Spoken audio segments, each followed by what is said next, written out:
everyone! Happy New Year! Sana nag-enjoy kayo sa New Year at nakapiling nyo yung mga mahal nyo sa buhay. At welcome 2024. Anyway, ang lulutuin ko sa aming New Year's Eve is hindi man tayo makalitsyon bili kasi hindi tayo nakabili ng pang-litsyon ba. Gusto ko sana magkain ng litsyon. Nagtawag si Saki. Anuhan ko muna siya sasagutin. Ano siya, naglalakad ba? Tapos pagkatapos na naglalakad, pumunta siya sa best friend niya.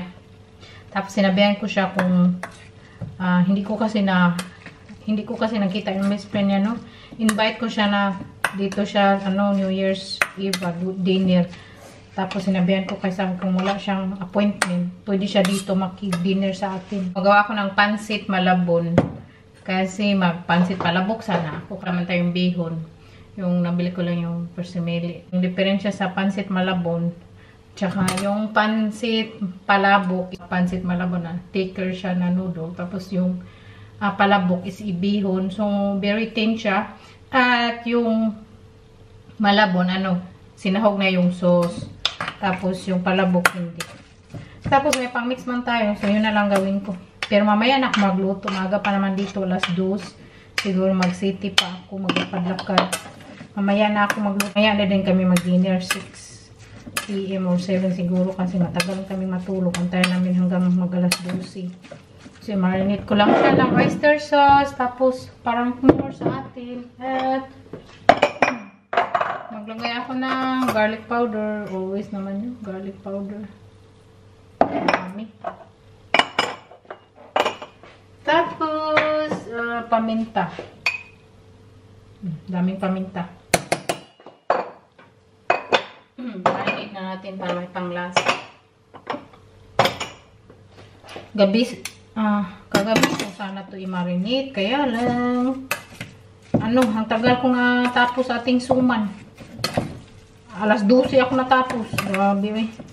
Tapos pag alas 12, sabi sa akin, tikman niya ba? Nagkain siya ng kalahati. Magbikon lang naman sana ako, no? Kasi yung suman, very hassle. Sabi ni Saki kasi gusto niya talaga yung suman. Gusto niya yung suman.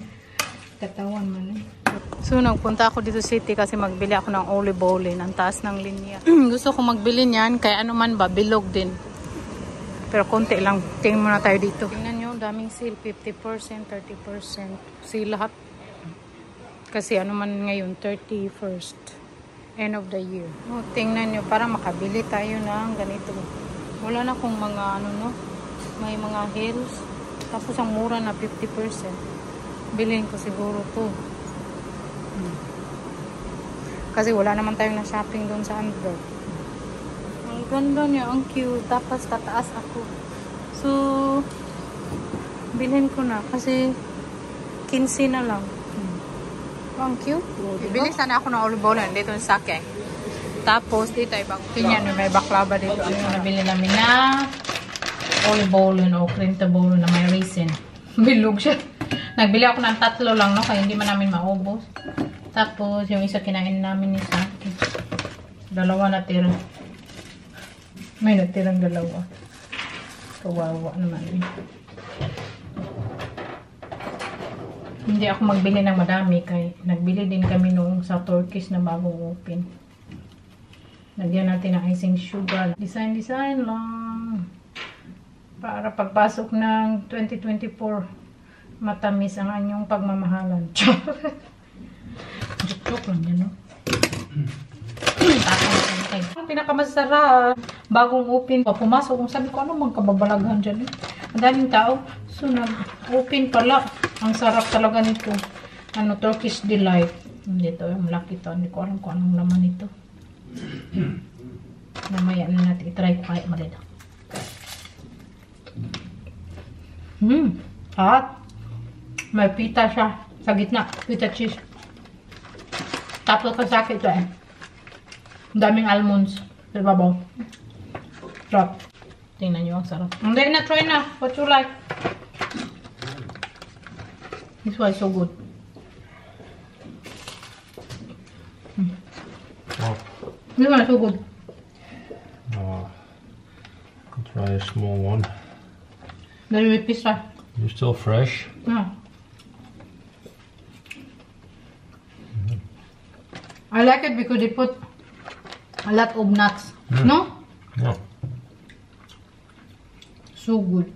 Bago lang. Ka-open.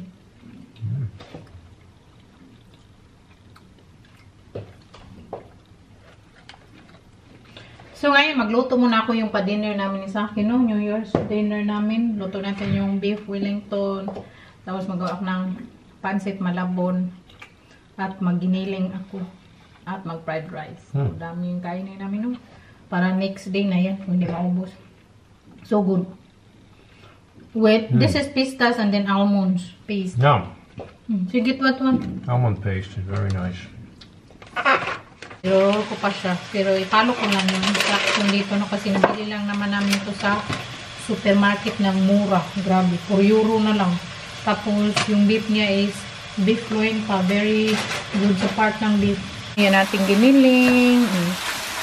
Magano din ako yung purple na kamot. Ilagay ko sa air fryer. Kasi sa akin nandun sa supermarket kaya pinabili ko siya ng mantika ba. Kasi yung mantika namin na ano, spicy. Yung kunti na lang yung olive oil na normal. Mag-close pa naman yung store. So, pinabili ko siya. Tapos, invite ko yung best friend niya. Ayaw niyang magpunta. Mahiya siguro siya. Tapos, siya lang naman mag-isa doon sa bahay nila. Naawa ko. Pero ayaw man niya. Invite ko siya. Tinawagan ko. Ayaw man. Nahiya siguro. Next time na lang. Invite ko siya ulit pag normal days ba. Hindi yung New Year. Baka mahiya siguro siya. Sarap na ng ating giniling. Paborito ni Saki ko yung giniling. Tapos paborito na din ng mama ko at ni April. Kaya sarap-sarap sila sa giniling ko. Teamwork kami ni Saki ngayon. Kaya very happy ako. Akong tagaluto. I'm cooking and you're washing.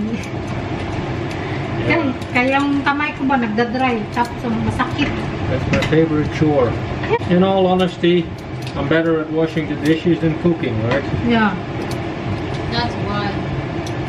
And I'm using the Mamacita's Palabok. Ito na ulit natin. I know how to write the word cooking, that's about it. Ha? Mabot ni Saki. Kakalagyan yan. Mamacitas. Ating pansit malabon. Ang sarap. Tapos na akong nagluto. Oh, grabe yung suot natin ba. Yung uso ngayon na glittery na pink. Hindi ko pa talaga suot. So, ito lang. Nag-base lang ako ng top. Hindi makita sa ano. Tapos yung natin pajama. Tapos sa akin yung pinabiyas ko siya sa top. Yung ano lang naman yung best. Kuya, ating beer. Mag-beer ako. Yung fruit beer. Ang sarap. Kuya. Si sa akin din nag-beer siya. Kasi facial. Luto. Hayaan nyo na yung background natin, no? Yung labada. Oh. Look at the sit-up. Are you happy? It's amazing. Yeah, I make an effort to cook everything. But this is for 10 people. Yeah. Yung beef Wellington na binili namin. And ito yung purple na sweet potato. Yung naman yung toppings. Ang sarap. So, yung ginamit ko na sauce, yung Mamacitas, pero inadan ko siya ng sauce. Fried rice, tapos giniling, tapos yung binili namin na olive oil, tapos yung pastry. Oh. I make everything tasty. Okay, let's dig in. Oh. can't wait. So, magkain muna kami. Try namin to kung luto ba yung beef Wellington. Kain, everyone! Picture pumpkin. Happy New Year! Happy New Year to all of you. Yeah. Tingnan natin kung ano ba Okay, yung beef. beef Wellington. Oh, there's no beef. Oh, that's just crushed. Yeah. Well, I can eat it. Just wait for. They can give me that one. Yeah, it's cooked. Very good. Very good. Wow. Very good. My God. So good.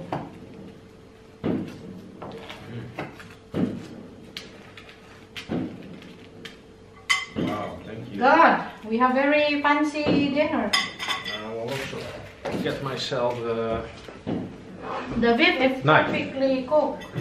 Sarap ng beef Wellington. Kasi ano ba, nilagyan ko siya ng taste. Hindi ko pinalo yung ano, yung nasa packet.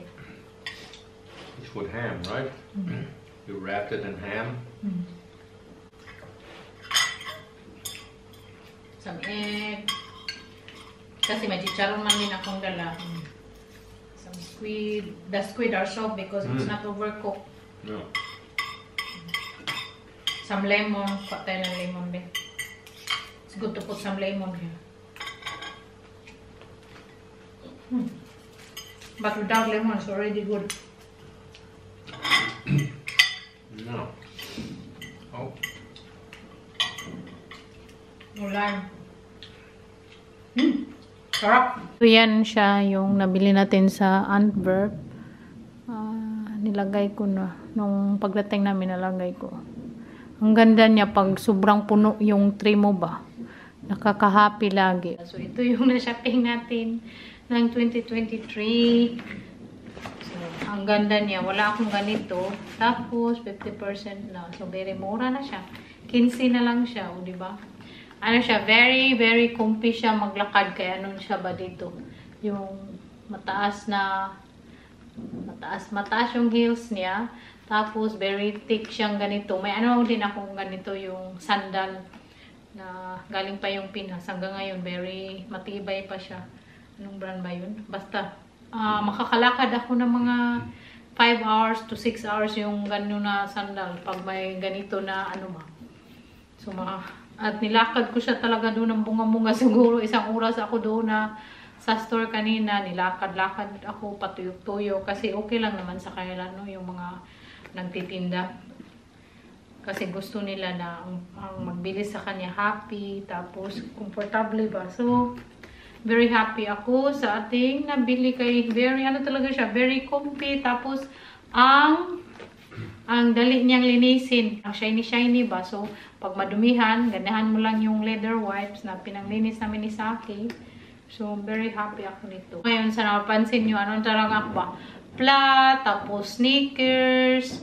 Tapos, sabi ni Saki sa akin, bakit hindi na daw ako nagsusuot ng mga heels? Sabi ko sa kanya, madali na kasi ako mapagod. Tapos, ayaw ko yung hindi comfy maglakad. Tapos, mag-heels ka. Tapos, para kang ano maglakad ba, parang hindi normal. Noon, ganyan ako, parang tinitiis ko lang, sakit ng pako, ganyan. Pero nang nagkaedad na talaga ako, ayaw ko na talaga, gusto ko yung basta comfortable ako maglakad kasi kami pa naman yung tao na mahilig maglakad, lalo na pag mag-travel. May in-order man ako kay Saki na pag-gift ko sa kanya, hindi pa man dumating, we. Baka next year na yun magdating. Tingnan ko sa track and trace, wala pa. Ano pa daw, sending pa. So, next year na talaga yun. Okay lang yan, no? So, ngayon, nag-karaoke tayo. Kahit pangit yung boses natin, nag-karaoke pa din. Okay lang yan, no? Kami lang magdalawa ni Saki. Tapos, hina lang kay, ano ba, baka pa, paglitan tayo ng ating kapitbahay. Anyway, Happy New Year, everyone! I wish you the best of everything. Pangit ng boses na ako. Yung sound naman. Practice make perfect man daw. So, try lang tayo. Bakit nga ba mahal kita? Kailan ko magtitiis? So, bakit nga ba mahal kita? Mahal ko kayo. Thank you. Tsaka, feeling sad ba? Feeling kay Bang Kanta. Everyone, doy-doy, ciao! Doei doei.